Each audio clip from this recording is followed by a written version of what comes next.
Hi, my name is Emma Stein, and I'm one of the curators here at the National Museum of Asian Art at the Smithsonian.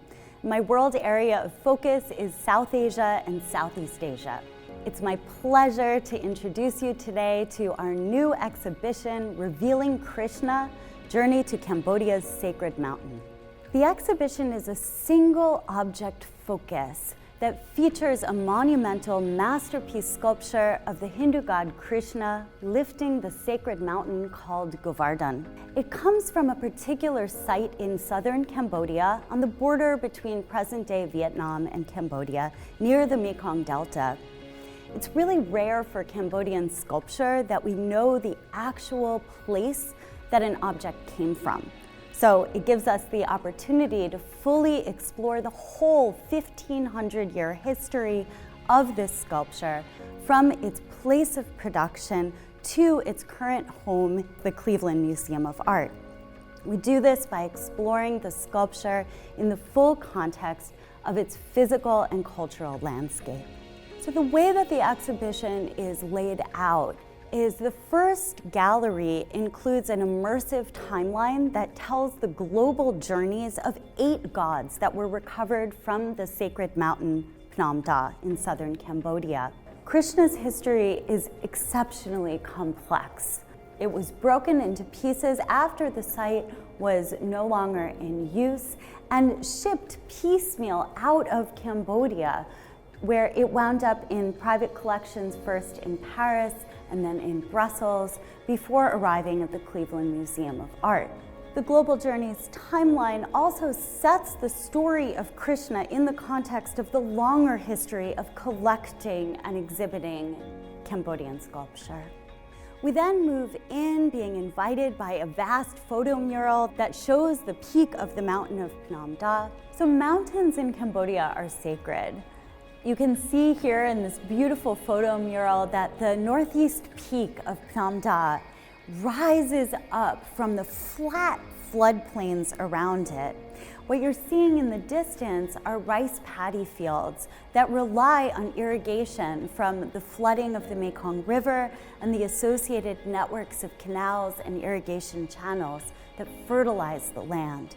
Going to Phnom is different than visiting the world-famous temples of Angkor Wat and the surrounding complex in the ancient city of Angkor.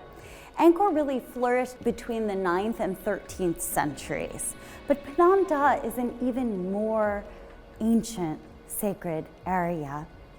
So it doesn't have the kind of archaeological focus or protection. It hasn't exactly been turned into a monument the way that many of the temples at Angkor have. So what you're seeing here of the forest-covered mountain with the temple of Prasat Phnom on its summit is the way that it looks today.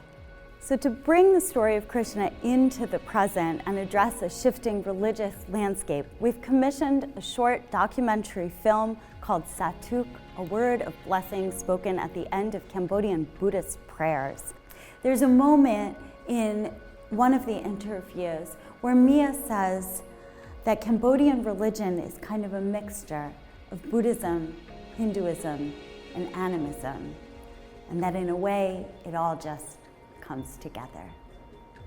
And then we embark on a journey down a cinematic corridor that takes us on a boat ride down an offshoot of the Mekong River towards the sacred mountain. So this experience, the immersive journey, is a truly unique element of this exhibition.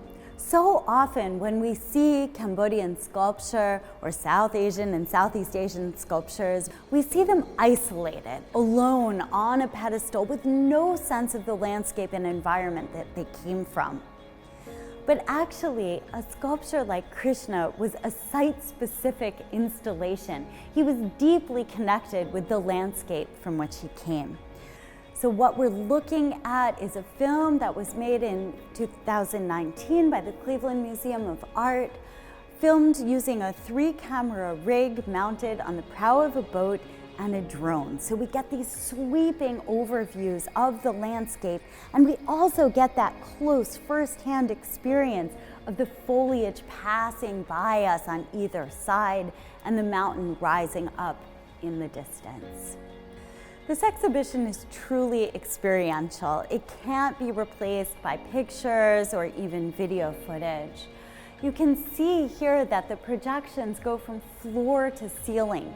As you move slowly through this immersive experience, you seriously have the feeling that you're actually on the boat, or you're actually having this view of the landscape that you could never even get from the ground. As it passes by you, you have that feeling of travel. You hear the sounds of the water, the birds, of music, of chanting from a nearby community. There's no soundscape overlaid onto the video. This actually is the sound of the land. We then exit from that cinematic corridor, and there is Krishna. So when we arrive at the beautiful image of Krishna, we've already seen images of the mountain. We've learned about the other gods that were on Phnom Da, why the mountain was sacred, how it was organized, how each sculpture was standing in its own cave temple or at the summit of the mountain in that brick structure. We've journeyed down the river, we've journeyed down the canal, and we've reached the mountain, our destination where we find Krishna. So Krishna is positioned here approximately the way that he would have appeared in his cave temple. The cave temple itself is located about halfway up the mountain of Phnom Da. So as he raises his hand, it's as if he's lifting the rest of the mountain overhead. So what we're seeing here is a recently conserved, recently restored version of the sculpture, which is closer to its original appearance than it has been in nearly 1,000 years. The key piece of this new reconstruction is that Krishna has his hand after decades of being displayed without it. There were actually 2 sculptures of Krishna lifting Mount Govardhan on Phnom Da. One of them has been housed in the National Museum of Cambodia in Phnom Penh. The other one in the Cleveland Museum of Art. And since 1977, when it was originally restored in Cleveland, it did not have its hand, but it had the lower portions of its legs and feet. In a recent collaboration between the Cleveland Museum of Art and the Kingdom of Cambodia through the National Museum of Cambodia in Phnom Penh and the École Française d'Extrême-Orient, scholars and conservators and curators have partnered and worked together to reattach and redetermine which fragments belong to which Krishna. And in an unprecedented series of international exchanges of sculptural fragments, they have reunited each of the sculptures with its correct pieces. What we're seeing here for the first time since this recent reconstruction is Krishna restored with his hand, as if he truly is lifting the mountain.